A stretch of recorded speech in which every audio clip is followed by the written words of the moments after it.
আমার মেয়েটার দিকে তাকালেই আমার খুব কষ্ট হয় যে আমার মেয়েটার একটা আপন খালা মামা চাচা কিছুই নেই। বাবাটাও এখন অনেক দূরে। হ্যালো, আসসালামু আলাইকুম everyone, this is Shanta and welcome back to my channel. ছোটবেলা থেকেই ওয়াফিয়ার তার পিপির প্রতি টান এবং ভালোবাসা অনেকটাই বেশি।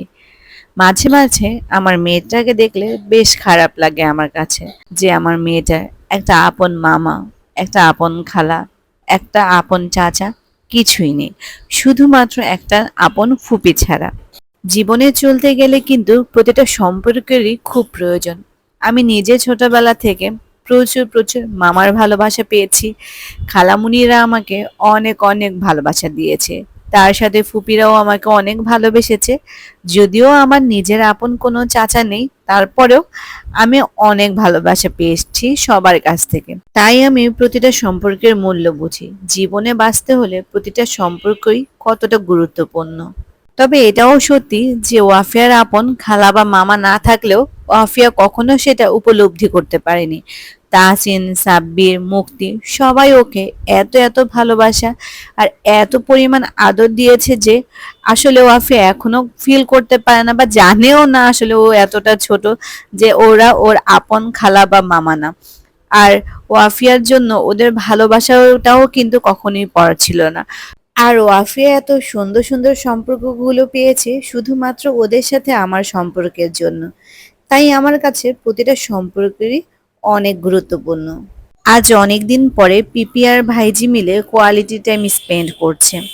ওয়াফিয়া তো তার পিপির কাছে বায়না শুরু করে দিল যে আজকে কিন্তু তোমার কোনো ক্লাস নেই, আজকে কিন্তু তুমি বাসায় ফ্রি বসে আছো, তাহলে আমাকে কিন্তু আজকে রামেন রান্না করে দিতে হবে। তাই কি আর করার, সাদিয়া যেহেতু বাসাতেই ছিল, তাই ওয়াফিয়ার আবদার কি আর ফেলতে পারে। তাই হচ্ছে দুইজনে মিলে আজকে একসাথে রান্না করছে। ওয়াফিয়া পাশ থেকে দাঁড়িয়ে সবকিছু দেখছে আর এদিকে হচ্ছে সাদিয়া রান্না করছে।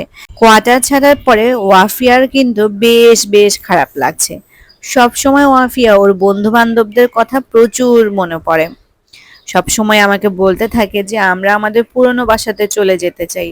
মাম্মা, চলো না আমরা পুরনো বাসাতে চলে যাই, আমরা আর এই বাসাতে থাকতেই চাই না। ওয়াফিয়া ছোটবেলা থেকেই খোলামেলা পরিবেশে বড় হয়েছে, সবার সাথে আর সবার সবার ভালোবাসা পেয়েছে। কোয়ার্টারের মধ্যে ওয়াফিয়াকে সবাই অনেক আদর করত, কিন্তু এখানে আসার পর একদমই ঘরবন্দি হয়ে যায়। তাই ওর আর মন টিকতে চাচ্ছিল না। কিন্তু আমরা যে ওই বাসায় আর ব্যাক করতে পারবো না, ও এখনো সেটা বুঝতে পারছে না। কিন্তু এইখানে আসার পর ওর দাদুর বাসায় ও অনেক অনেক এনজয় করছে। ওকে ওর দাদু দাদা বিভিন্ন জায়গায় ঘোরাঘুরি করতে নিয়ে যাচ্ছে। ওর এই কয়েকটা দিন খুব ভালোই কিন্তু সময় কেটেছে। কিন্তু আজ আমরা বাসায় চলে যাব। সামনে আমার অনেক কাজ আছে, যেগুলো হচ্ছে আমাকে গুছগাছ করতে হবে। সামনে হচ্ছে আম্মুকে আবার ডাক্তার দেখাতে হচ্ছে, ইন্ডিয়া নিয়ে যেতে হবে।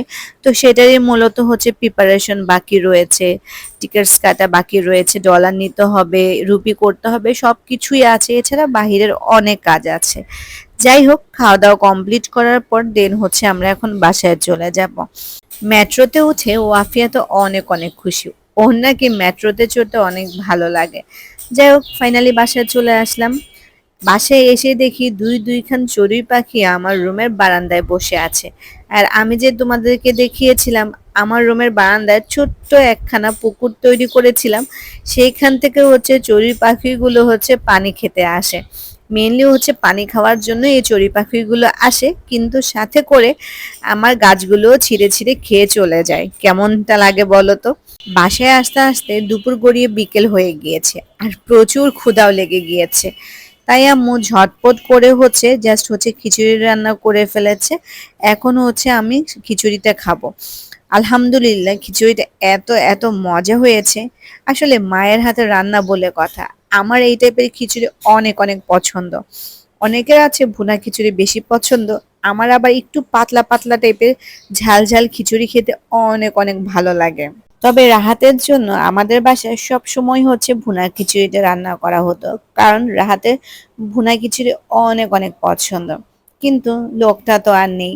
এখন মনে হয় না ওইরকম ভাবে আগের মতো আর ওইরকম ভুনা খিচুড়িটা খাওয়া হবে।